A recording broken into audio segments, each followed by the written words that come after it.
If you ever feel like you struggled to hear the voice of the Lord, what He's calling you to, and the deeper relationship that He wants with you in your life because of the chaos of work or the culture, check out this episode. We sit down with Quinn Hornback on Spirit Inspire starting right now. Broadcasting from the Cathedral of the Assumption in Louisville, Kentucky, this is Spirit Inspire.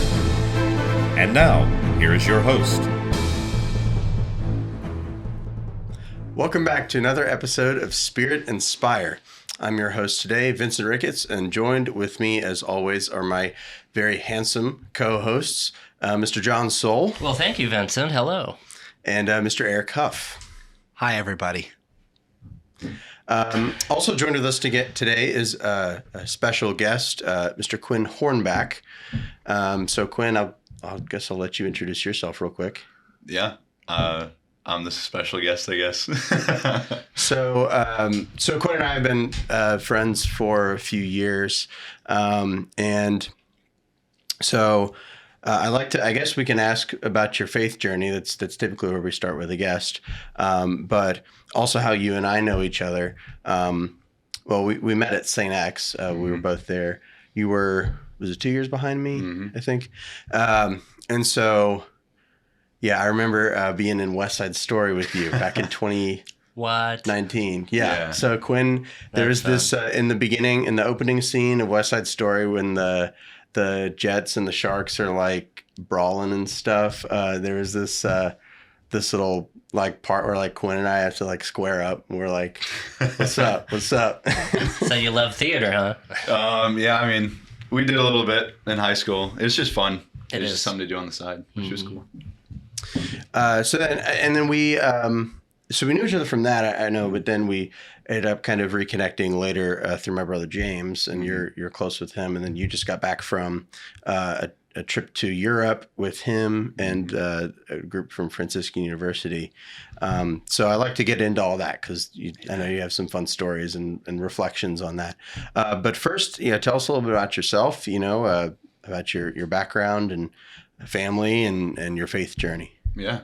So I grew up in Louisville, was raised as a cradle Catholic, started off at St. Pat's in the East End, went through 9 years of grade school there. And it wasn't until really around my 8th grade year that I started to take faith things seriously. I think my dad was a big part of that in the sense that he was always big on, if you do something, finish it, or at least like do it to the best of your ability. And a lot of times he was talking about sports because he played college soccer and he coached us and everything. But I think it finally clicked faith life wise around that time. So I started to get more involved. I was serving at that time as well. So started to get more involved in the liturgy, and that always had a big impact on me. And then through high school, it was a lot of going to Friday masses, being committed to like praying in the chapel and things like that. But really everything at that point was kept close to the vest. And then it wasn't really till around senior year when I started to meet others like James and other people who were committed and openly so, that I really started to get involved in a broader community. And around that time too, it was around actually later junior year, right before COVID, when I found the Dominicans at St. Louis Bertrand, mainly for consistent confessions, because I really wanted a place I could go to consistently, have a consistent confessor and be able to take part in that. And so they were huge on that.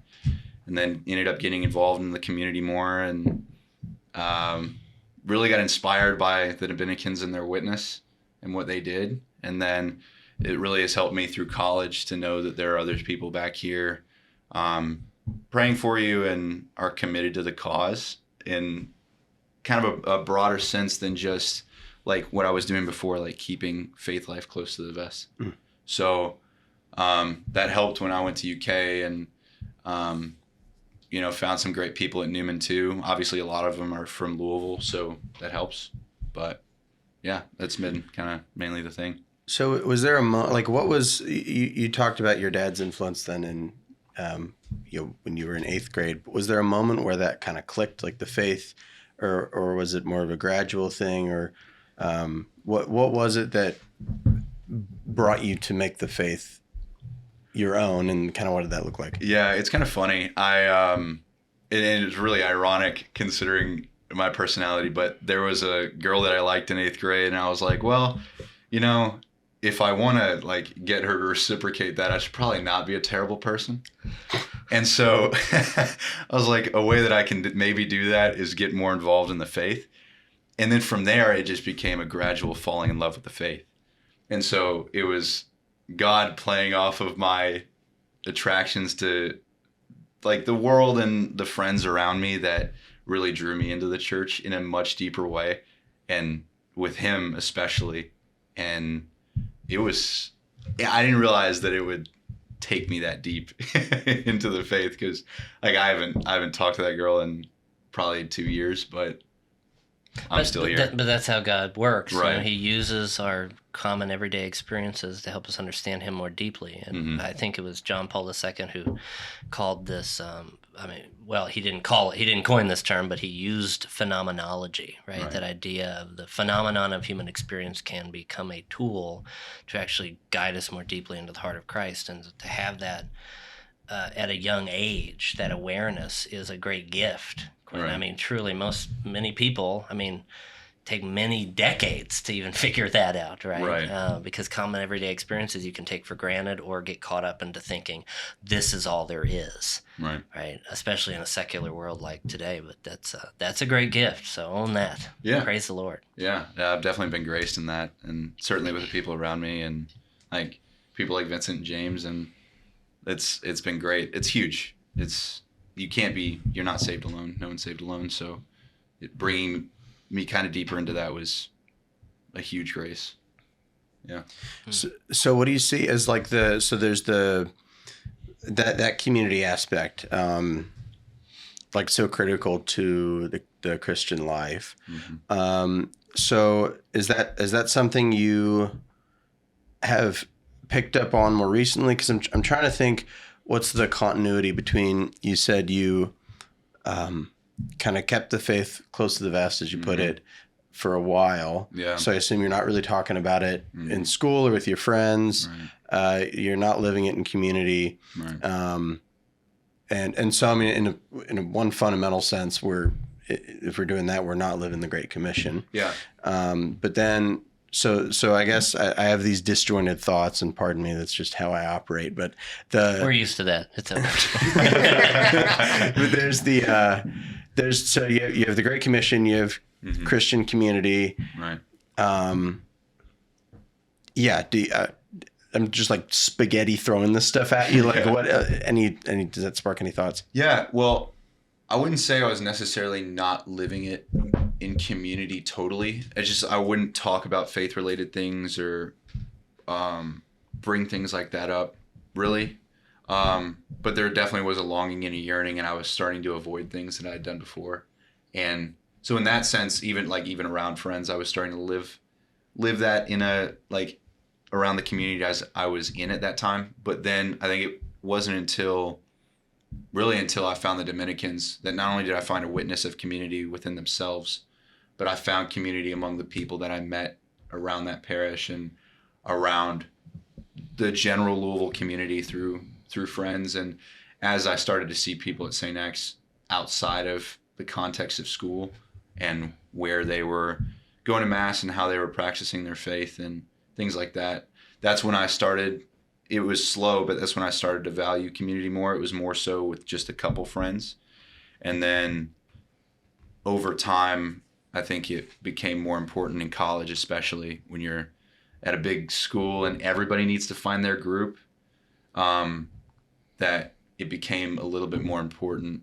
And then I think in Austria is really when it kind of culminated, because Franciscan in and of itself is an unbelievable community. That's the whole point of. What year are you now? I'm a junior, going into a senior year next year. So, yeah. But you're at UK. Yeah. Yeah. So, but you went to Austria with the Franciscan group. Yeah. And I really want to get into like how that all ended up panning out, because yeah. that's quite interesting. But So, but just to follow the chronology, I guess. So you went to UK for originally for public policy, because I'd always been good with like history and social studies and things.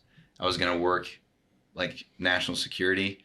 And then I found out, I'm like, I don't want to deal with kind of the statistical materialism that is the modern policymaking process.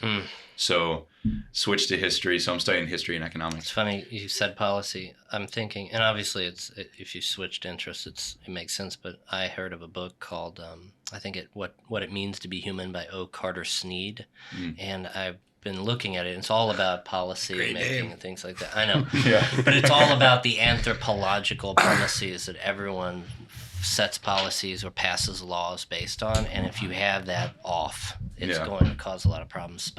And obviously you were immersed in a world with people who probably had that off quite frequently. Oh, definitely. You know, it was like I went to broadcast journalism at Western Kentucky, and I only learned that I don't like the news, and I hate the egos and the agendas and all the issues that divide, and I love to tell stories, not manipulate stories for purposes that aren't good, And so it really made it hard for me. So I understand the switching of majors. You just kind of get disillusioned, but it's a gift to be able to find your calling through that process. Yeah, no, definitely.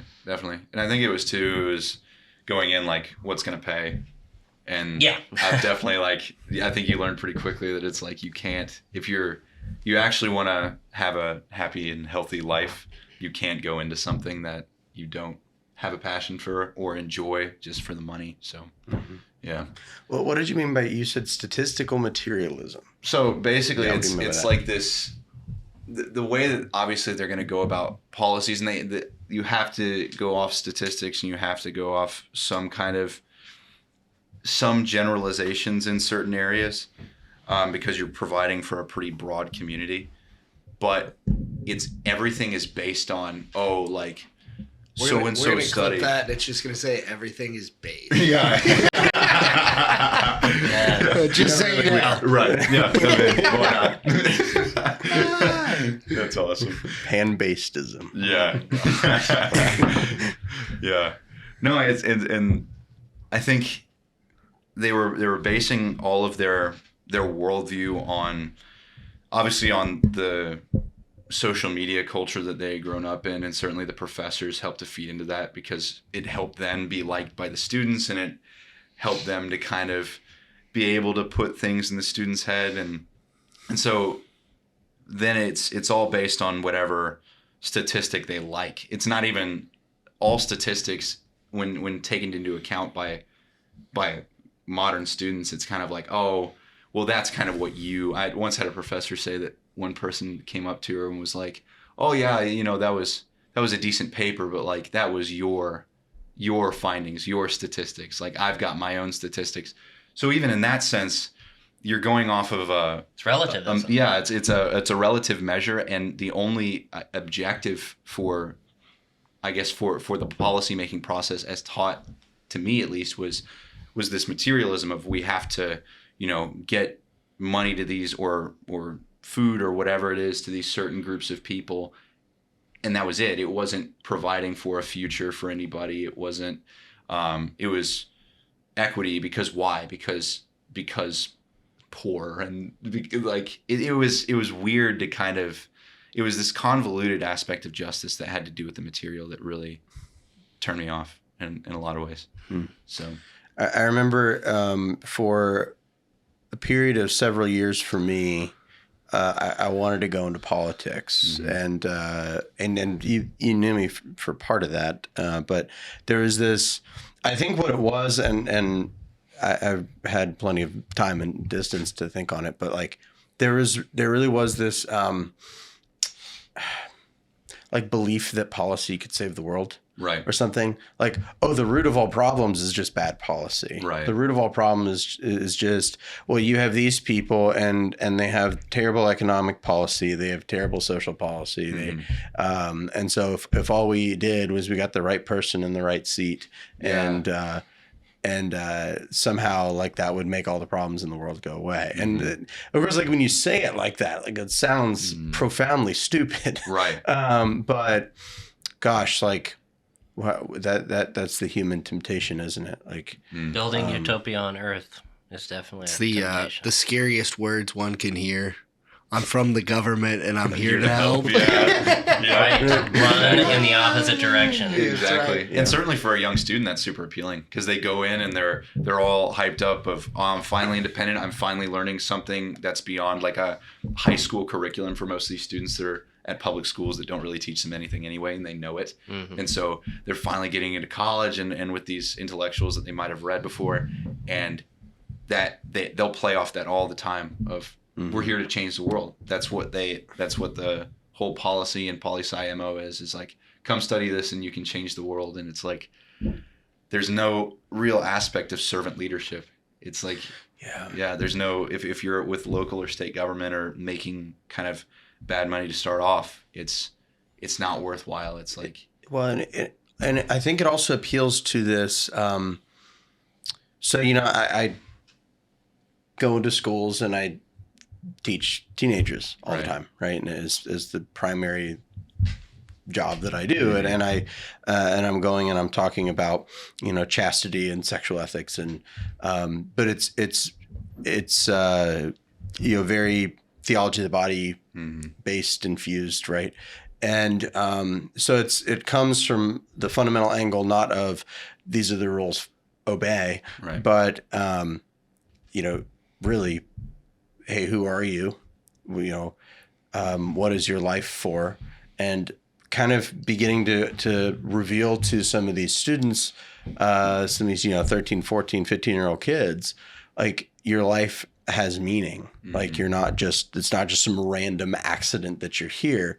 And I found that they're so starved to hear even that, like from someone that means it. Not just like some manipulative thing or some nice cutesy bumper sticker, but like from someone that means it. They're so starved to hear that, and so I mean, doesn't that seem like that group, really, it's our generation fundamentally, is kind of ripe for, well, you get to some secular institution after high school, and it's kind of like.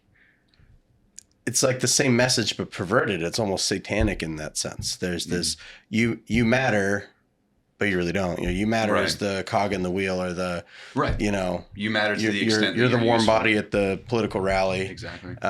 Yeah. It's amazing how many truths are inverted when you get to college, and that they give you a little bit of truth always mixed with a little bit of poison, and then you wonder why, like, spiritually you're dying inside the whole time from your freshman year, sophomore year, when you're imbibing all of this. At least that was my experience. Is I had a little bit of truth mixed with a little bit of poison, and I'm like, why am I sad? Like, why is my outlook on life drastically changed? And it's pretty hopeless. And that's the thing that it's that lack of hope, I think, is what a lot of the schools are like. Here's this terrible thing. There's no way we can fix it. And that gets embedded deep into your psyche in college. And this is where the church is hemorrhaging the faithful. I mean, bleeding out. So things like Focus Missionaries or Catholic Newman Centers are so critically important. What was the stat that Justin gave us the other day about that from Focus? Something like that's where like 80%. It's like 80% of Catholics leave around their college years. So if this is when they're most leaving their faith, this is when we most need to reach them. The missionary spirit needs to, meet them where they're at. So that's the entry point. Right. But you have to build that kind of infrastructure. It's hard. Right. And it also comes before college too. Grade schools and high schools have such an opportunity, especially in the modern day, to do exactly what you said and validate young kids based on, not only you matter in God's sight, but to get them zealous about that, to get them excited about that. It's to show them what the faith truly is, what it means, and from those who live it out as well. It's people who are, especially younger people, who aren't their parents, who aren't the same age as their parents, who are living these things out because they know them to be true, that's very powerful. Yeah. And I think high schools and grade schools can learn a lot from not making, obviously, at the bare minimum, not making religion class a joke, but going further and saying, oh, this is something to get excited about. This is something personal. This is something that you can get behind, that you can do in a community, and that is, yes, it is obviously objectively true, but I think for the young people, what they really care about is, are there other people that do it? Is there a community here? Mm-hmm. Does it matter? Like, do you practice this? A practical problem, though. Once they get a car and a job, Yeah, how do you reach them? right. When the phone is pulling them in directions That's true. that doesn't involve the church, doesn't involve their family a lot of times. I mean, this is the isolating moment where by the time they get to college, then they're bombarded by propaganda that overwhelms them. How do you reach them? Yeah, I mean, I see it as, I almost think that's the wrong question. Like how to reach them. Like there's the practical need to ask that question. But then there's I don't know, like I think about the early church. What was the faith of these men and women that was so beautiful and strong and powerful that it would bring thousands of converts a day, you know, despite the fact that they were converting, you know, under threat of death, Right. and painful, you know, excruciatingly painful death. And yet they were still, you know, jumping onto this. I mean, the problem is I don't think we believe kind of as a culture, we definitely don't believe as a culture that we have a faith worth dying for. yeah. And so if we don't have a faith worth dying for, it's not a faith. It's not attractive. A faith that is not worth dying for is also a faith that is not worth living for. Yeah. You know? And it's a faith that is dying. And I think that, you know, what Quinn had said and what Vincent had said about just having that witness, that person you can kind of, if once you go to college, you can go back to and say, hey, this guy went and spoke at my high school, or I went on this retreat once when I was at my elementary school or 7th and 8th grade middle school retreat, just to have that person to look back at and go, well, what about, you know, that one thing that I saw then that was different than the way I'm living now or the way I'm seeing everyone live, that there is this alternative that exists. And yeah, just giving them that light, planting that seed. I know we've said it a lot, or at least a couple of times already this season of the podcast, is how can anyone have Google and not be Catholic? Is just giving them that small seed and then them going, hey, there was this other thing. Let me look into that. I think maybe the phones aren't, you know, they're neutral. All the things pulling them, but all these things might not be a hindrance either. Like God can definitely work them, like a middle school crush, to His advantage. Definitely. Yeah. And it all relies on people. I've noticed specifically at Newman, it's whenever we have a good group of men in the community, and it takes a few of them, the entire community is great. But if you don't have that, because the girls will always be there, because that kind of aspect of relationship will appeal to them, and not only relationship with each other, but also relationship with Christ in that sense, that intimacy. Well, they're naturally more receptive Right. in that way. And for men, especially in college, when you're trying to kind of prove yourself away from other people, and certainly the frat life and other things will tell you that you have to do this by drinking and like doing a bunch of other unnecessary things. Men need to inspire other men by their witness. And I think it's exactly what you said too. It's kind of continuing that zeal that should probably be formed young, but even if it isn't, to give people that zeal. But then it also, by their witness, to show them, oh yeah, the entire cosmos points to this. Everything in reality is geared towards God. Everything is for Him. Everything in us is made for the reditus, right? Like we were created, so the exitus, it's the going forth into life, and then everything in that is made for the return to God. And so if men can inspire other men. I think that's just their big role as leaders of the culture and the community. It's huge, especially on college campuses. Yeah. So how has your faith changed, matured, but specifically with reference to being in college? Because there's high school, and there's a certain level in high school of, in any school, there's some certain level of you're exposed to the hedonism and the kind of all the stuff that the culture has on offer.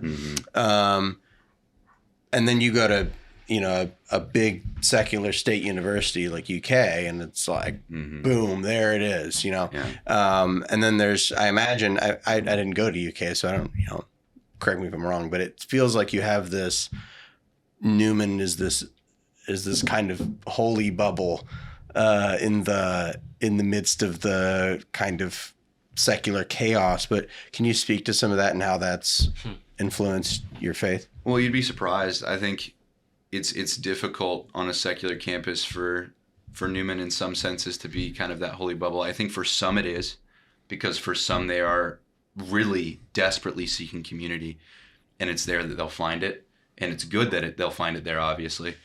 But then others, they will find community in other areas. And so Newman becomes kind of a place of, I'm receiving the sacraments kind of in order to almost like drag myself through. And good for them for hanging on. But I think it's just varying degrees. And it's especially at a school that's that big, you're going to get a lot of people coming from different backgrounds and experiencing different kind of draws on campus and things.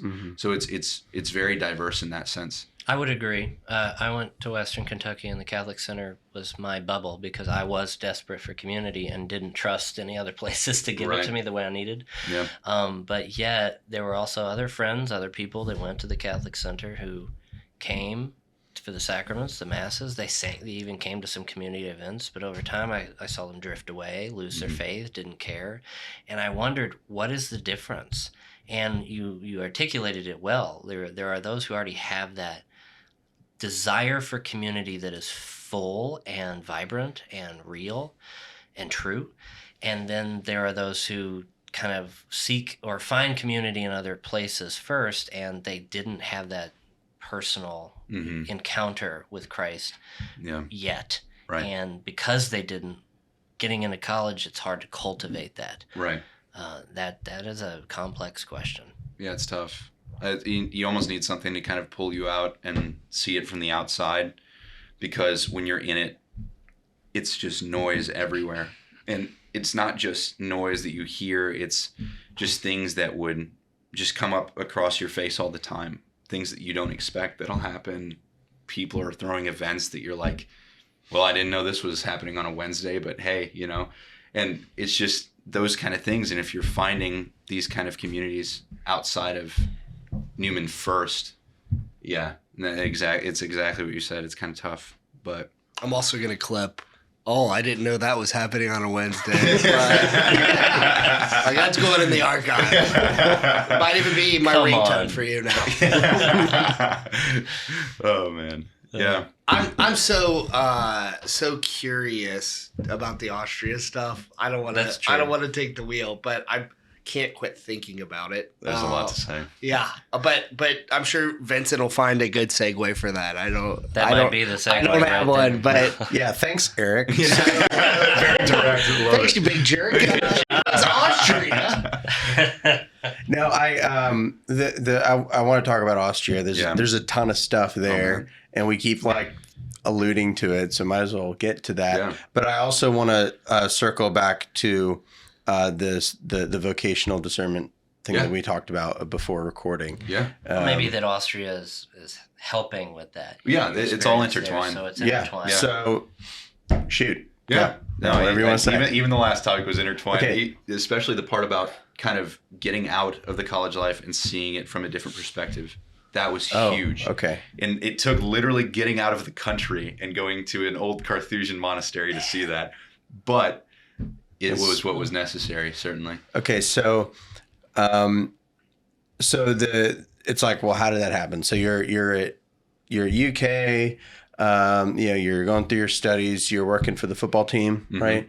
And then next thing you know, spring of 2024, you're with a bunch of Franciscan University of Steubenville students in Gaming, Austria. How did that happen? Yeah, so I had known about Franciscan in high school because I tried to self-educate myself in the faith through YouTube, which is one can only somewhat recommend, but I don't know that anyone can recommend it. It's not wholly the best thing, but it's the way I was evangelized at first. I mean, definitely. So that's how I ended up finding out about it. Then James ended up going there, so I'm like, I'm visiting you. So I did multiple times. It was kind of a retreat weekend, honestly, every time I went up there. But he told me about the program and said that he was going on it in spring. And because of football being in the fall, and I work in recruiting, so there's technically no off season, but the spring is certainly less packed than the fall because we're in season in the fall. And so I was like, oh, okay, I might be able to do this. And so I ended up getting an application, and they had about 15 transient student spots. And I say get an application, and I had contacted the people there and applied, but UK was very late in getting me documentation, and it was definitely providential that they were actually able to get it to me, because this was not something that UK saw as hurried. It was not something that I think I myself saw as really necessary. I was like, oh, this will be cool. And so it was kind of almost a slow pace, but there were some little things that kind of really made me speed it up and was like, got serious about the application process. Ended up getting a spot, getting my paperwork in, and then because UK was kind of flexible with it, they allowed me to go, which was really nice. And then ended up just kind of doing it, which was really cool because... How long were you gone? Whole semester. Wow. I know.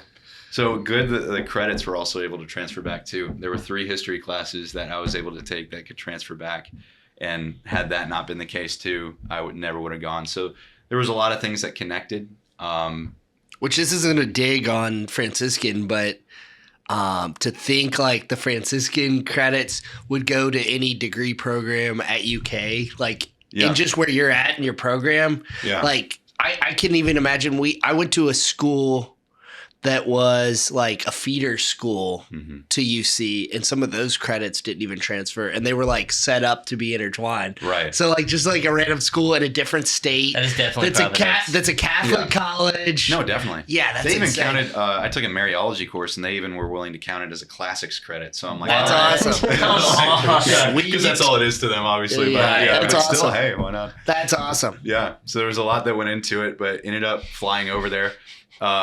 And immediately you know it's different because campus size has shrunk down. You go from around over 30,000 kids to 230 of us. And then, and you go from like the UK is really building out because they'll have about 40K, I think, in about 10 years.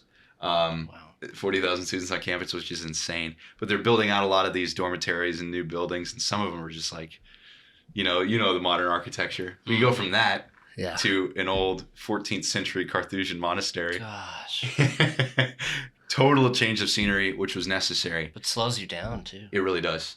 Everything was very academically focused, which I can honestly say was I get good grades at UK, but I'm certainly not as dedicated to my studies as I was at Franciscan.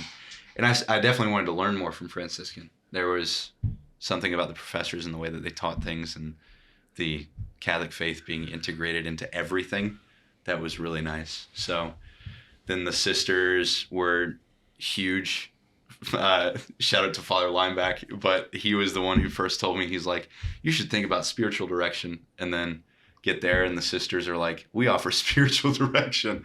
I'm like, all right, we're playing games with me now. So went and got spiritual direction throughout my entire time, and that was absolutely integral in further formation in the faith and tying things that I learned together into a practicality and something to practice, and it was beautiful.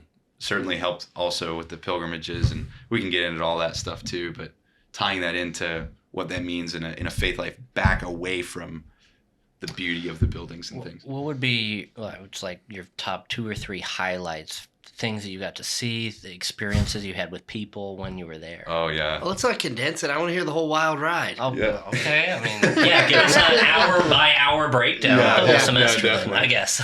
Yeah, I mean, we can do a summary of kind of what we did. So we were in the middle of Austria and Gaming, small town in the middle of nowhere. That's why the Carthusians established a monastery there. Sweet spot. Yeah, definitely.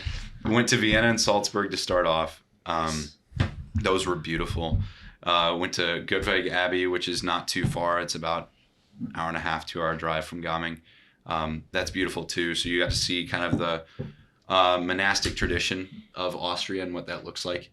And then ended up going down to Rome and Assisi, which was unbelievably special because obviously Rome, just being the head of the church and how historically significant it is, the amount of graces that are in Rome is unbelievable. Just saints' bodies are everywhere. You just turn a corner and it's like, oh, a new Baroque facade. We have to go into this church now. And it was just, it takes forever to get through. And we certainly didn't get through everything, but go from that in that kind of hectic, wanting to see everything, but still so peaceful in a way, to Assisi, which was pure silence and pure peace. Getting to go up to the Hermitage with where St. Francis and the brothers prayed, and getting to see all the basilicas and things they had built after his death. And it was beautiful. And so that was very special. Before the Rome trip, actually, we also went to Poland, got to see Wadowice, so where obviously Pope St. John Paul II is from, Krakow, the Shrine of the Divine Mercy. We actually started off in Czestochowa, got to see the Black Madonna, which was beautiful, and certainly vocationally is very important as well, because she is one who shows us the way. Certainly one who shows us the way to Christ, but also one who, by her intercession, does show us the way in life, in a more practical sense as well. And so that was a beautiful trip. And then after that, it was kind of do what you wanted. Some went to Medjugorje. That was another school-sponsored trip that you could go on. I myself went through Germany and through different parts of Italy and things. So yeah, it was just kind of, we were all over after that, but it was cool. You got 3 months of this, right? Yeah, it was insane. Fulfilled in such a way. Like, I've always wanted to be somewhere, because it's oftentimes you go on these big whirlwind trips, 10, 12, 14 days. Yeah. And you can't see it all in that time. Right. And you're like, gosh, I wish I could just be there. Right. What a gift that is to have that. No, definitely. My goodness. So, just for fun, for funsies, I want to hear about Florence, Okay. because James had some stories. Yeah. And I talked about some of those. Yeah. What I specifically mean. Yeah. Beforehand, but tell us about that, because that sounds like a super awesome 2 days. Yeah, exactly. We were in Florence for 2 days, but I could talk about it for hours. It was insane. So we left from Milan pretty early because that's where we had to fly into. Just kind of explored the city the first day, but later on that afternoon, we were walking down a corridor, and off to the side, I see an Oklahoma football helmet in the middle of Florence. I'm like, that's really funny. So I go over to see if it's signed by Bob Stoops, because obviously I work with 2 of his brothers over at UK, and it was. And so I'm freaking out about this. And the owner from the shop that it was in front of, it was a leather shop, comes out and he goes, Stoops? And I was like, you're not going to believe this. I actually work with 2 of his brothers. And he was like, oh, and points at a couch. And it's a Kentucky football signed by Mark Stoops. And I've seen that football 500 times because he's given that ball out, or that type of ball out, to so many people. So I'm like, oh, that's insane. He's like, oh, come in, take your bags off, have a glass of the family wine, and pours red wine for us. And we're talking, and he's showing all these pictures of Bob Stoops with him, because apparently Bob had gotten through some connection, I guess, in the football world, had gotten to know this guy and bought leather from him and stuff. But he's showing me all of these pictures and things, and he had just been in Norman 2 weeks before, staying at Bob's Ranch. And so he goes, tell you what, since you know Stoops, I sell you anything in the shop wholesale price. So between a third and a fourth of the cost of what it actually would have been retail. Wow. Which is insane. And so he looks at me and James and sizes us up, and without even measuring us, gives us 2 jackets that we try on. They fit like a glove because he's been in the business for so long. And he's calculating out the price, and he's like, "Oh, $1,400. I sell you $380." So it was a $1,400 jacket that he sold me for $380. I'm like, boom, I'll take it. And it was amazing. And there's a bunch of other stuff that comes along with that that went into the cost. Obviously, it's in the city, and real leather and hand tanned and all of this other stuff. Sure. But it was insane. And he threw in a free bottle of wine with it too. So I was like, this is amazing. I don't know how this could get better. Yeah, that's sick. Well, that was Holy Saturday. We went to the vigil that night. Yeah. Went to the vigil that night at the Institute's church.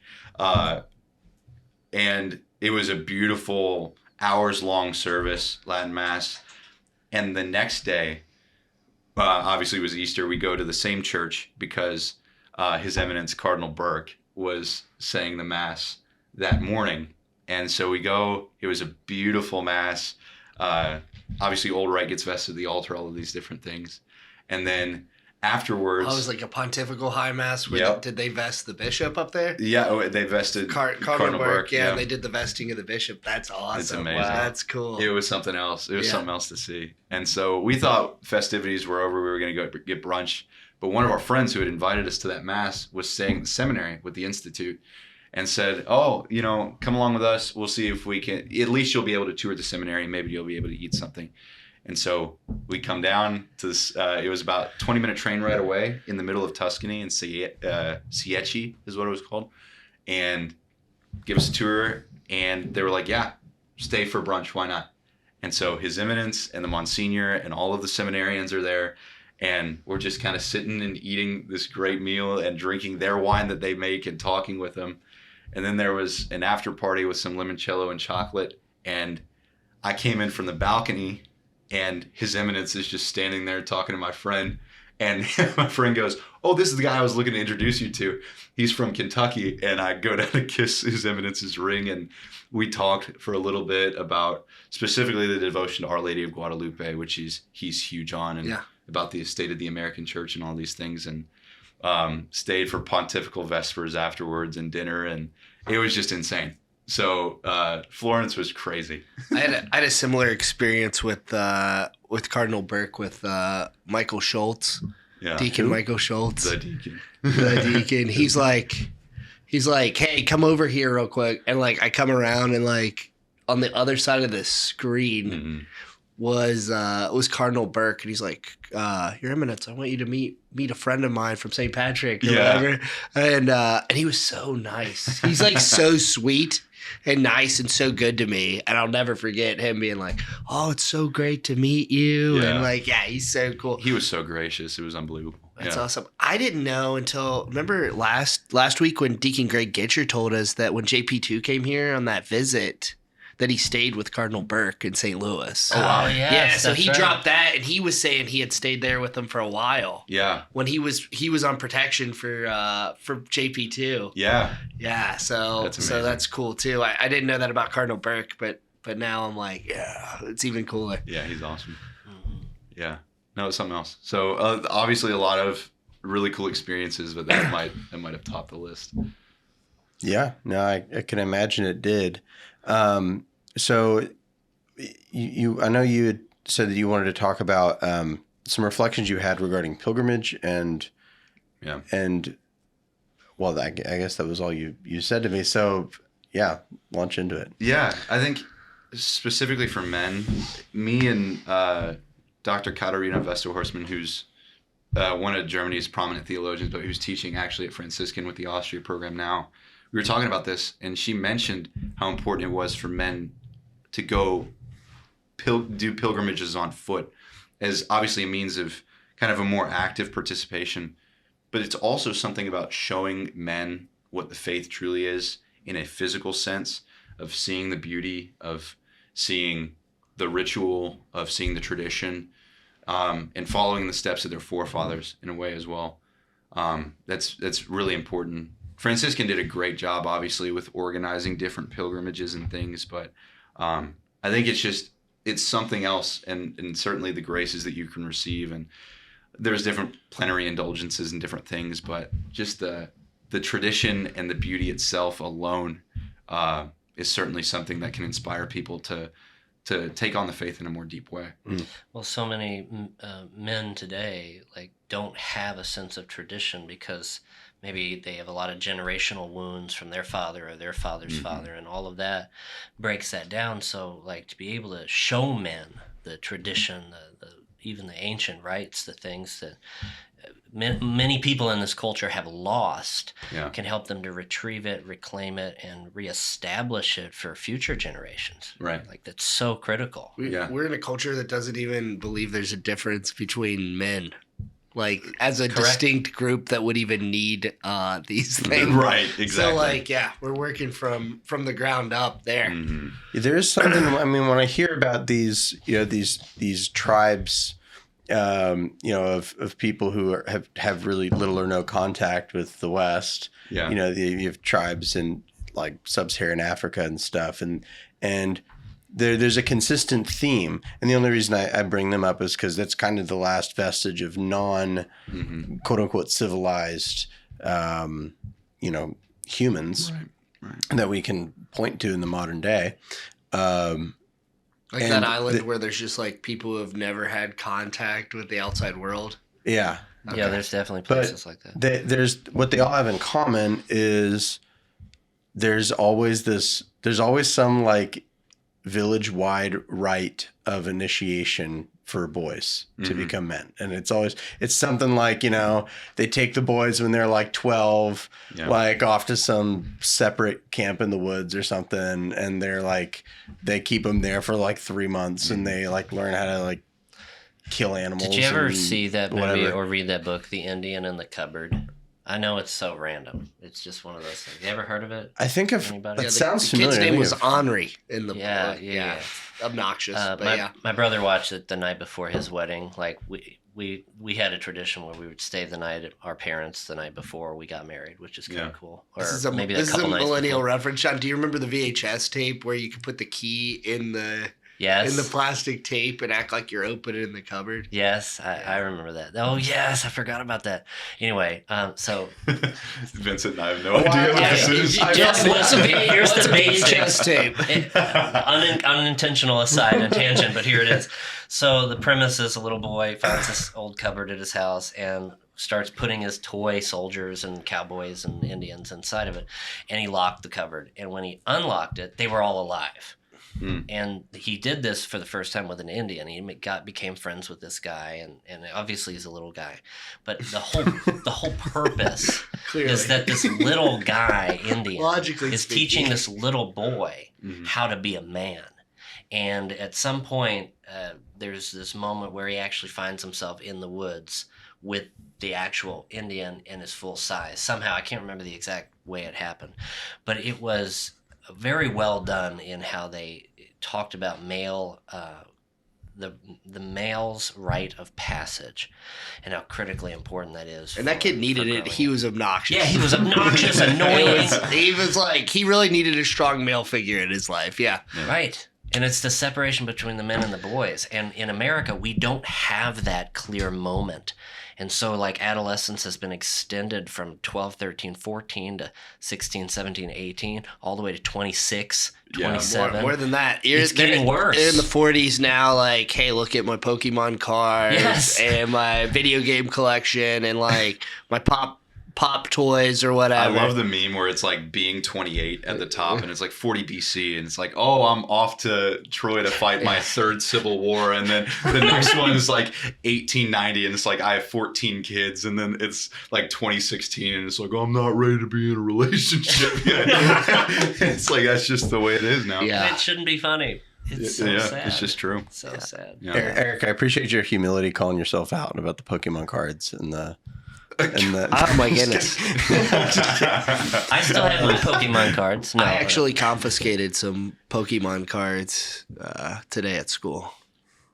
Oh, wow. Dude, that was something that we were dealing with in third grade. How's that still around? That's crazy. Yeah, because nothing has died in the culture too. Since all this stuff, because everyone's still in this adolescent phase, there's still a market for literally everything since we were children. I saw this great meme just this week. It was actually a tweet, and I wish I could ascribe it to someone, but the person said it just was like LMAO really big, but it said, and that's what caught my attention. And then it was like, so my friend took his son to Disney, to the Star Wars park, and the first thing I guess you do when you go there is you make your own lightsaber, and he's there with his kid, and he looks at me and goes, where are all the other kids? And like they look around and it's all adults and they're making and it's packed. He's like, why are there no other kids here? That's so bad. That's so based though, the kid, like, why are there no other kids? But it's true. I see a lot of that stuff. And I see it even now. I felt like when I was a kid, everything was catered to me as a child. Yeah. But like as I've grown up, it doesn't feel like anything's less catered to me. And when I go places and I do things and see the marketing and the opportunities, it's like none of it seems like it's catered towards my kids. It's still catered towards me as the consumer. And I'm like, what is this? Like the spotlight has stayed on my generation through all of my whole life. Right. It's expanded to everybody. That was another thing too about leaving the country, was getting away from all the ads, all the news, all the noise, all that stuff. And we didn't have Wi-Fi in our rooms either, which was fantastic. But you actually physically have to spend time in silence, which was amazing. And of course, they have multiple chapels on campus at the Kartauza. They have their main kind of church where the monks would pray. And they also have a Byzantine chapel, which was really neat. But multiple areas just to spend time in silence, which is, I think, if you're talking about an individual rite of passage, it's necessary that the modern man spends time in silence away from everything. And especially with the Eucharist, in order to figure out what God truly says to him and what his plan is. You talking about the need for pilgrimage and pilgrimage on foot. I mean, the first thing I thought of was the Lord of the Rings. Yeah. And there's like a... Well, that was a quest. There was a... Okay, we're not going to get into the philosophical distinction between quests and pilgrimages, okay? Okay, but is a Long pilgrimage... journey. I'm just playing. Keep going with your point. I would quibble with that. I mean, not that it was a We quest, don't need but to quibble with it. It's okay. Whatever. Semantics. We're done. goodness. Move on. Why is that? Why is that like so inspiring? Why is Lord of the Rings so inspiring? And part of it, and I'm talking off the cuff here, Clearly. but I remember what struck me when I read the Lord of the Rings was The swords? yes, of course, Did the sword strike the sword struck me. Couldn't resist. All right, now John and I both are on this train. We need to get off. Now, what struck me was Lucia trying to get me to stop doing the Gollum voice. Stop. not what I expected. What struck me was Lucia when saying it's 3:00 in the morning and you're reading the Gollum parts out loud in his voice. Please go to bed. Well, we read all of it out loud, so I did read the Gollum parts out loud. That's amazing. It was a lot of fun. But there's something, I don't know what it is specifically about the way Tolkien writes, but it's like there's a vastness to Middle Earth that is palpable in the literature itself. I don't know how else to put it, but it's just like, and it doesn't even, it comes out kind of in the movies, but not really. And not in the way it does. It's something that's not been replicated by any other series, I don't think, It does ever. so in the films better than any other films do based on other books. Like What was that sentence? We're clipping that. Can you say that 10 times fast? So, like, when you look at any other war movie, things like that, it just, the cinematography doesn't even fully grasp the vastness of what they do in the films of Lord of the Rings, let alone what Tolkien does in the actual books, which would have inspired Peter Jackson to do what he did in that. I mean, there is a vastness in this universe. Well, and what it is, I think the big impact is that you grasp, or you don't really grasp, but you feel how huge the world is. And then as a necessary consequence, you feel how small you are. And then what is it with the hobbits? Like they're, even among the races of people, they're small, you know, they're halflings. And so like there's this, but then you juxtapose that with the enormity of their mission, the enormity of the responsibility that rests upon the shoulders of Frodo, Right. To literally save the world. But And it was Sam who got the job done. Yeah, Let's be honest. Let's be it honest. was right, but it was The gardener. Frodo's quest. It was. But it Yeah, was Sam's that's why. That's pilgrimage. Frodo's quest, Sam's pilgrimage.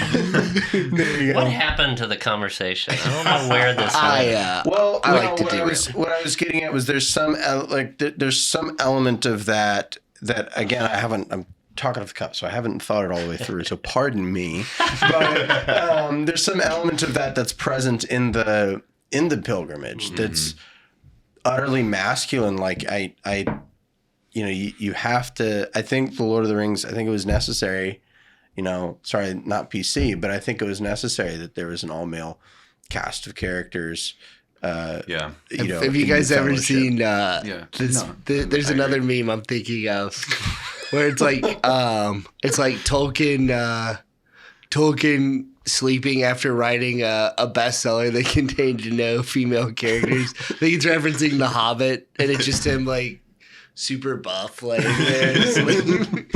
Yeah. Whoa, I think you're right too, and I think it's that same distinction of men and women do need different things, and I think at this point where we're at in history, and I think a lot of what we talked about in the culture and from the college experience, the things that we're lacking is there's definitely a deficit of things that men need spiritually and even physically and in society today in a way I don't think there was in the past. Like I think there were even our parents' generation and the generations before didn't have quite the same deficit of the necessities, these needs that men have. I'll give you an example. This we've got students in class, and I mean, who horse plays in class and goofs off? It's gonna usually be the male students, and they'll get into little tiffs with each other and stuff too. But then we had a day of service about a week ago, and they were just outside working all day and mulching this trail out into the woods and putting it in wheelbarrows. And they're out there like the same guys who you have a hard time getting their attention in class are like working extra hard. They're becoming leaders in a way that they would never be in a class setting. They're motivating others. They're like smacking guys on the back, being like, "Hey, great job, man. You're doing awesome out here. Keep up the good work." Like things you would never see.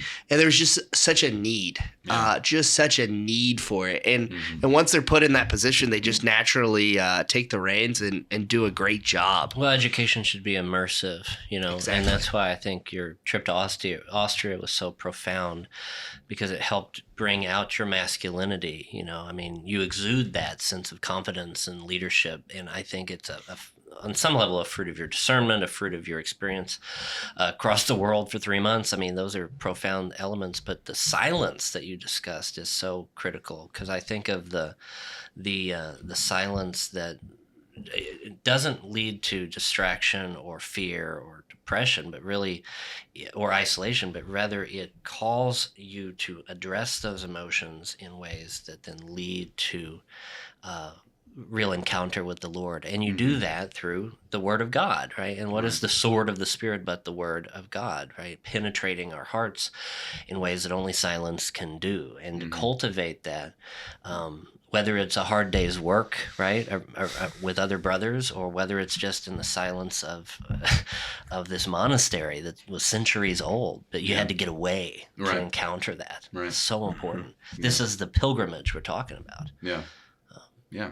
And certainly daily mass was a huge grace as well, but there needs to be something of a sitting back and absorbing of what that means. Absorbing the Lord, obviously, in two ways. Obviously, you're receiving him, body, blood, soul, and divinity, but you're also receiving him as the Logos in the liturgy of the Word. So to absorb who he is and to build a connection and a relationship with him takes time alone with him in silence. And I think specifically for men, it's tough to see that, to grasp that intimacy sometimes. But over time, as you spend more time and as you develop a relationship, I think men are ones who are not really active in developing relationships a lot of the time.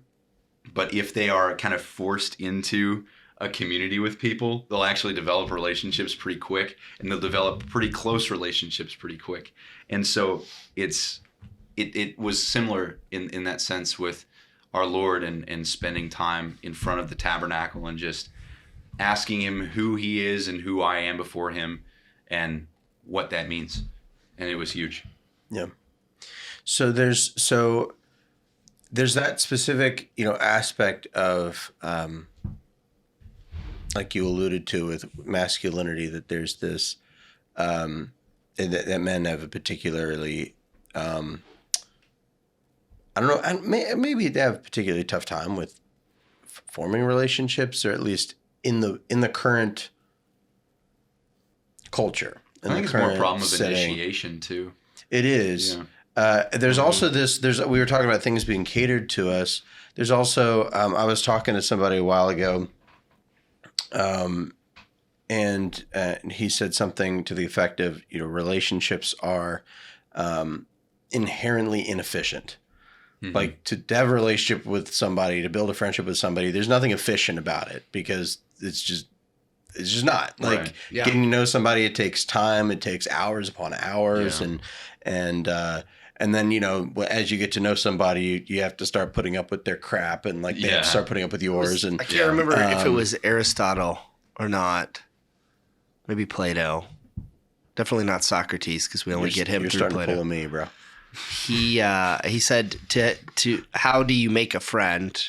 He's like, you eat a pound of salt.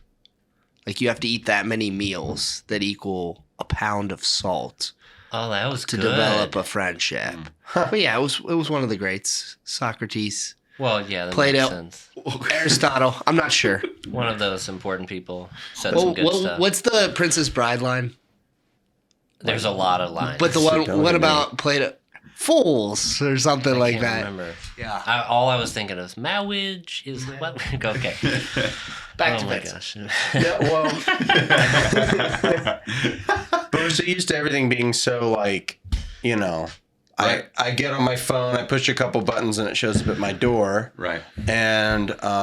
And that's kind of the culture. Yeah. And so, and then there's in the interim period, there's all the noise and all the advertisements and all the stuff that just sort of slowly numbs us. Yeah. And this kind of, I was thinking about it earlier in the conversation. We were talking about college and how people are just starved to hear the message, just that their life means anything at all. Right. There's also this other element of it where I think we're starved for what is it? People don't get fired up about stuff, right? Right. There's now so much apathy about like anything and everything, and you can't be, if you're trying to build relationships, you can't be apathetic. Like you actually have to make an investment, and the relationship is actually only as good as the investment that you put into it. Yeah, and there are only certain things that we're allowed to be zealous about. Mm-hmm. You're allowed to be zealous about certain political things. You're allowed to be zealous as a guy about sports. But there are certain things that you're not at all allowed to be zealous about. And I think that's certainly a big part of it too, is people will get fired up about certain things, but all other things, it's like, if you get fired up, it's like, what's wrong with you? It's like goes back to that like try hard culture too, of like, you're not allowed to, the achievers now in the culture are almost painted as like they did it in a manipulative way or a wrong way, or that it's just like who cares, dude? We're all equal here, man. Like it's something like that. It's like you're prevented from dedicating and achieving, and there's just a lot of lukewarmness even about like emotional connections to things or how we attach ourselves. No merit. No, you're not allowed to like strive to be a champion. Right. Yeah. Exactly. The question I have for you, and whether you have an answer or not is fine, but just to ponder, if anything, but is how do you get someone to have that kind of passion, or that has that kind of passion and zeal that you are clearly displaying right now with what you're going through and your conversion, which is what we all have? How do you have that channeled properly so that it's not just this big flash in the pan that gets people's attention, ruffles feathers, rocks the boat, gets people angry at you, so that they suppress you, stifle you, silence you, cancel you, but rather it's that long game. Like, how do you channel these passions in ways that build a kingdom that is unstoppable, like the mustard seed? Right? How do you do that? Like, what are your thoughts? Well, I mean, it's constant connection with the eternal, right? It's the constant connection with our Lord, who is himself obviously all sustaining, but is also the source of all grace. And so not only are you having these graces brought upon you by relationship with him, but there's so many things that come about it. There's so much to say about prayer. You get to know our Lord better, and thus get to know what you're campaigning for better and who you're campaigning for better in a personal sense. There's grace that comes about that gives you the strength to do that. God himself by nature is eternal and all enduring. And so that is going to reciprocate onto you in the sense that your faith will become more lasting the more you spend time with him. The deeper you get into it, there's so much to say, but it all comes from him, as all things do. And so it is this constant connection with him, this constant checking in with him, and then from that a constant witness, the constant resolution to be faithful to that, to be faithful to the relationship, and to show that to others, not necessarily in a way, it doesn't need to be flashy. Men, I think especially, are sometimes attracted to more subtle things of, they don't want to be told what to do, they just want to see it, and then they'll go, oh, well, I might just kind of slide on over and join that and start doing it, instead of being told and having to like openly say that like I'm a part of a thing. So I think it's the connection, it's the relationship, it all goes back to the silence with the Lord, everything. I think that's so right. There's when we talk about discernment, in kind of colloquial parlance, like in Catholic circles, we talk about discernment. Actually, I don't know any but non-Catholics who use the word discernment, but we think that discernment means trying to figure out like what God wants. Like it's like as if God has sort of given me a scrambled message, and my job now Decipher is it to like a code. Yes, It's like drink more Ovaltine. No, dang it, that's a Christmas story, right? Yeah. I love Ovaltine. Don't even get on that. I don't know anybody who's actually drank it. I drink it all. It's been since childhood. More Ovaltine, please. All right, moving on. I've never had it. All right, keep going. I had to say it. You can come to my house and have some. It's great. I will right now. Sometimes. So, John, since I've been just aside, but you guys did it. Since we've been friends, like I think about every fourth or fifth conversation that you and I have, you just say some random thing, and I'm like, I have no response, like nothing. And it's not quite like I'm drawing a blank. Like it's more like I'm like, all right, that was John. That was John right there. So, anyways, what was I saying? Discernment. Yes. See, now we can't clip this. So we tend to think of discernment as, well, I have to decipher this puzzle that the Lord has given me, and to figure out what does he want from me? What does he want me to do right now? Or even maybe we reduce it even just to the big decisions, right. I don't have to discern anything except for maybe what's my vocation, or, maybe if the Lord wants me to go into this or that job or that sort of thing. But then there's discernment on the deeper level that you've been talking about, I think, or talking around, which is the discernment of, and really what it is at the heart, the discernment of silent union with God. It's the constant discernment, properly speaking, is the constant disposition of having my heart in union with his. Right. And then when we do that, it's like, well, it's amazing the things that happen. And so I know, speaking of discernment, you can feel free to address what I just said, but I also want to ask, like, speaking of discernment, I know you have talked about, you have some, a little bit more clarity with regard to, what you think your particular vocation is. And so, and that'd be particularly, you're currently a discerner to the priesthood. Is that fair? Yeah. Fair to say? And so, which I think is awesome, because you're more guys like you. Well, because you're just you're such a bro. You're you're like a manly man bro, and so I just think that there's this masculinity that you exude that I think would just it. A lot of people assume, I think, that you can't be a priest to be like, a kind of a super masculine man, but like being a priest is such a masculine thing. So anyways, I've just thrown out a lot, but what are your thoughts on all that? Yeah. There's a lot there. I think going back to what you said before, just to start from there, because that was definitely the source of it in Austria. It's the silence and time with the Lord to inspire, obviously, everything in your life. Dr. Vesterhorstman, to bring her up again because she's amazing, mentioned that she was even discussing with me, and I asked her, I'm like, is the Mother Teresa thing true that, like, she calls one of her nuns in and she's like, they were saying, one of the sisters were saying, we need to work more and pray less so we can do more. And she's like, well, no, we actually need to pray more so that we can do more. And she was like, that's exactly what it is.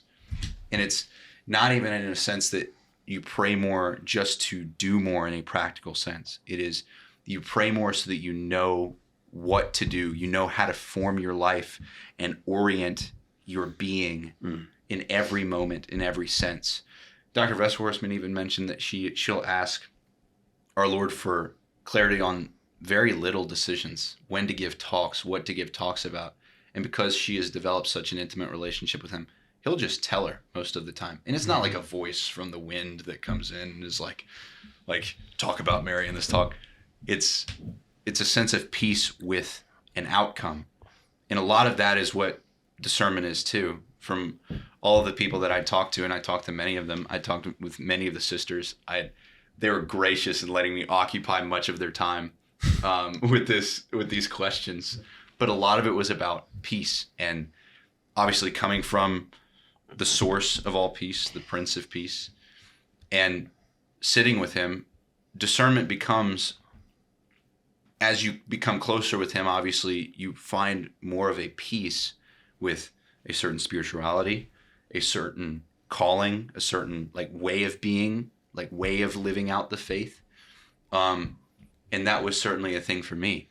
There was definitely something in a sense of falling in love with the Lord, and in a real sense of, this is the person that I want to pursue for the rest of my life. That is, I think, a necessary element of just the priesthood specifically, but in a certain extent in everyone's life, obviously. Not only are we going to be judged on love in the end, but we have to learn how to love from the source of love, and we have to love him as he loves us, or at least strive to. Yeah, I mean, that's what you said about. I'd totally forgotten about that story about Saint Mother Teresa. There's a similar one about John Paul II that maybe you've heard about. There was he's like praying in his chapel, and there's some crisis going on, and a priest comes in and is like, Holy Father, you need to come out and handle this right now. And he's like, is it an emergency? And the priest is like, yeah, it's an emergency. And he's like, then the Holy Father needs to pray. I think there's a Padre Pio one too. Yeah. Where it's like, they're like, we've got he's like, I need to pray. And they're like, well, we have so much we have to do. He's like, oh, then I need to pray twice. Yeah. No, right. But exactly. And that sounds, I think we can reduce that to like a trite kind of idea that it's so true. You can let it be just stories of others, or you can let it infect your heart in a way that really manifests in your lifestyle. It's also exactly very practical. You can put it into practice, and it works. It does. And I was reflecting on Martha and Mary recently. Yes. And the line that jumped out at me was the description of Martha, distracted with much serving, is what it said. Distracted, Martha, distracted with much serving. And I was like, oh, that's fascinating, because, well, what is a distraction? A distraction is something that takes you away from the purpose. Right. A distraction is not what you want to be doing. And so I was thinking about Martha and Mary recently, and specifically the way that Martha is described, in that story as being distracted with much serving. And so just thinking about that with reference to kind of our own lives, and specifically as somebody who does ministry stuff, full time, there can be this distracted with much serving element, where I'm sort of running on this hamster wheel, and I have all these kind of made up objectives that I have to get done. And well, if I don't check all these boxes and make up all of these, if I don't check all the boxes and do what I feel like I have to do, then I'm going to fail in some way and disappoint the Lord. And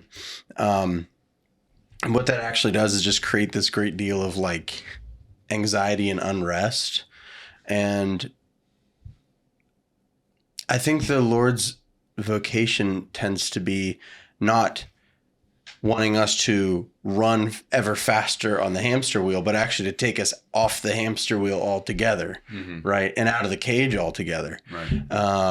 And so I think that's the thing about our particular vocations our vocations should be the way that the way we serve the Lord, but the way we are able to. Well, we're human beings, not just human doings. It's that sitting in receptivity. Is that where that comes from?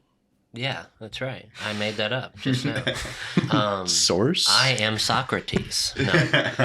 Figured that's a good short for you, Yeah. Eric. No, that posture of receptivity with what the Lord has in store is not... God doesn't want anything from us. He only wants the very best for us. And there's not some tribunal in the church sitting in a room waiting for you to come to them, and then they dictate what you do for the rest of your life. And that's God's will, right? That's called communism. That's not called Catholicism, Right. okay? But God, who made us, knows us better than we know ourselves. And the only vocation we are called to is the one that is subjectively for our salvation. It is made to actually bring us to our greatest possible human flourishing. Whether that's the priesthood, which is objectively superior, but it may not be subjectively superior for you. Personally, you may be called to something else for your own salvation, right? I went to seminary. I really thought I'll be here for a couple of years. I may be a priest, who knows? 3 months later, I'm coming home, and then it took me 8 years before I met my wife, and I always wondered, should I go back the whole time? Should I just go back to seminary? But I felt convicted, no, God was calling me. And subjectively, discerning that, I feel very, very, very at peace, and my wife appreciates that peace because, Right. Now we have a baby on the way, right? Right. So there's your announcement, everyone. If you didn't hear, my wife is expecting. So that came out unexpectedly. Boom. Praise the Lord. But that's discernment, right, in a nutshell. And so where, Quinn, I mean, you express that it's not just in what you've expressed. So I can see it in you that there's you have a piece about you. You came back from Austria with a piece about you that you didn't necessarily have before. And I can tell that just from knowing you. And so part of that is, I think, as you've expressed, is something to do with your vocation. And so how has the Lord spoken in the silence of your heart about that? Yeah, I think it started with kind of And it goes back to what you said, right? The Lord doesn't want a bunch of things from us. He obviously wants the best things for us, but he also just wants us. Yeah. That last part I did not realize until it took me a long time to realize that. And it took a lot of time in silence, and it took a lot of time just almost, it took a lot of asking the question of who are you and who am I before you? The question of St. Francis. And in that he showed himself in the way that, oh, yeah, I'm not just here as a concept. I'm not just here as a banner to rally behind. I'm here as a person.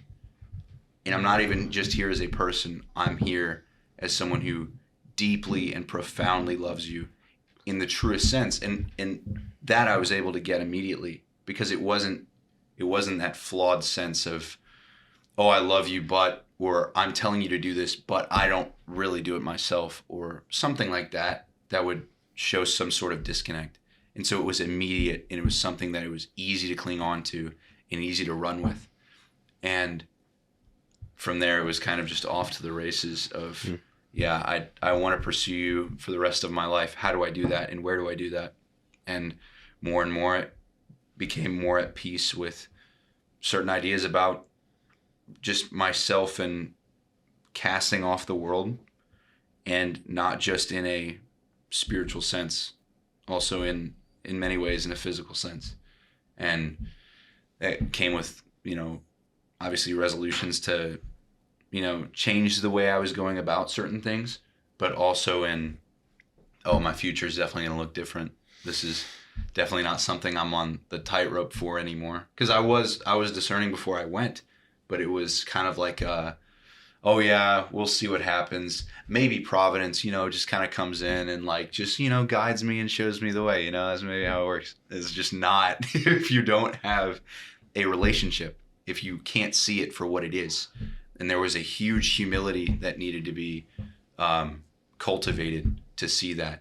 And you only become humble when you're constantly looking at someone who's eternally bigger and better, and also just that in the sense of just decreasing pride.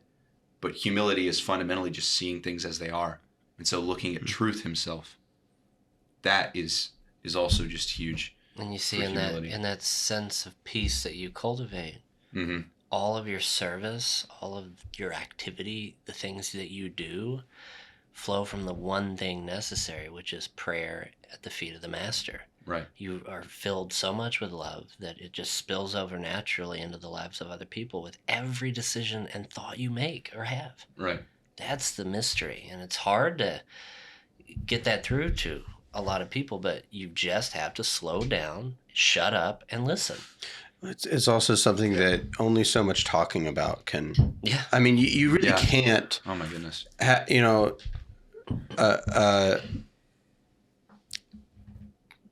A life of prayerful discernment with the Lord, the life of someone who loves Him. You can't really talk about it. It's right. Words by default cheapen it. Right. It's got to be lived, and that's why I say it comes out more in just sitting here talking to you than anything you've actually explicitly said. It's right. like I can be like, this is Quinn returned from Austria, a man deeply in love with Jesus Christ, and that's amazing. And so buckle up. You got a mission, sir. Yes. So what do you think the priesthood has to do with that? I mean, it's a marriage. That's okay. That's what it has to do. So it's obviously the love needs to be directed and expressed in a certain way, and I think that's what the pursuit is just a radical chasing after of Christ, and of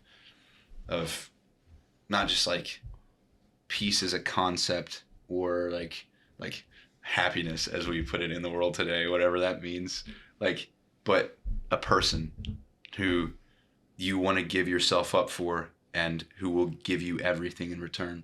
And in that way, it's a slow detachment. In some ways, a very quick detachment, but in others, a slower detachment from the things of the world, and finding great comfort and peace in that, and realizing that, everything gets better when things get simpler, when things get more directed, more focused. It's beautiful. So that's the big thing. I was always like you said before, I was always a planner. I get amped about planning stuff. I love planning workouts. I love planning calendars. I love planning all of these things. And it wasn't until it's not until you do the thing that it has any worth. And it finally, with silence and prayer, did that bear fruit, and it continues to, because you can't just walk away from it. It's obviously something you want to actively pursue. It becomes a relationship that's not only necessary, not only totally fulfilling, but a chase that you want to commit yourself to constantly. Mm. That right there is beautiful. Thank you for your discernment. I mean, truly, everything that you're sharing, I think, pricks our hearts, and I hope it reaches those who listen to this in a way that helps them with their discernment of the Lord's will for their life. Because, I mean, how old are you?